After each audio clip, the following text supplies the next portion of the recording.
Finland উত্তর ও পশ্চিম ইউরোপের ৫৫ লাখ জনসংখ্যার এই দেশটি টানা ৫ বার সুখী দেশের তালিকায় প্রথম।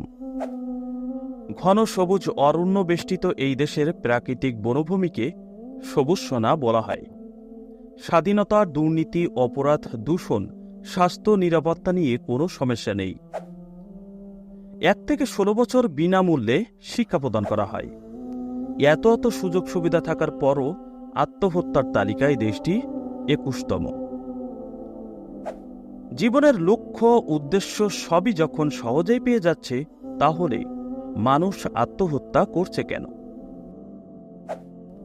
সুখী দেশের তালিকায় পৃথিবীর এক টুকরো স্বর্গখ্যাত সুইজারল্যান্ড।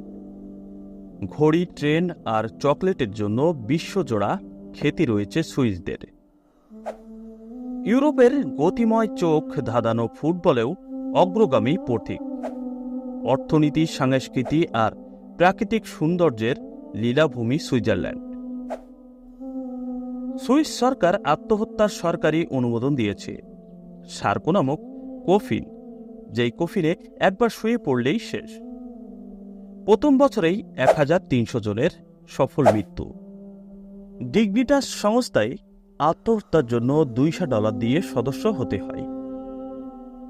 মৃত্যু সফল হলে দিতে হয় আরও $৭,০০০।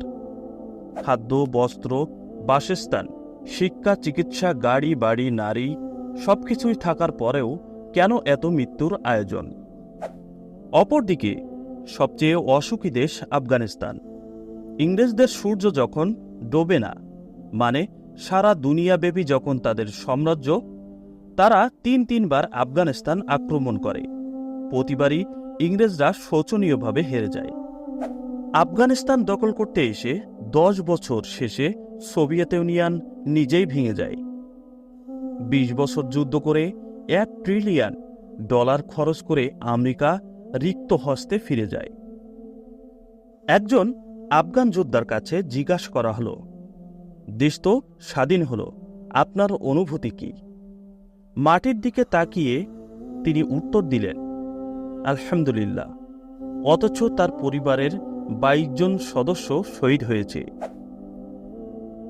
যুগের পর যুগ যুদ্ধ, তারপর লাখ লাখ মানুষের মৃত্যু মিছিল, রক্ত, গোলাবারুদ, রাস্তাঘাট, স্কুল, কলেজ সবকিছু ধ্বংস। একই পরিবারের ২২ জন মানুষের মৃত্যু, তারপরও মানুষ কিভাবে বেঁচে থাকে? আমি আসলে জীবনের সুখী হওয়ার সমীকরণ বুঝি না। আসলে কে সুখী?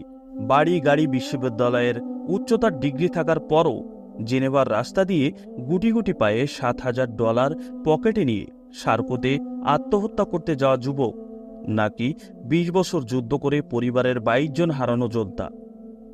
সুখ আপেক্ষিক জিনিস। আসলেই সুখী কে?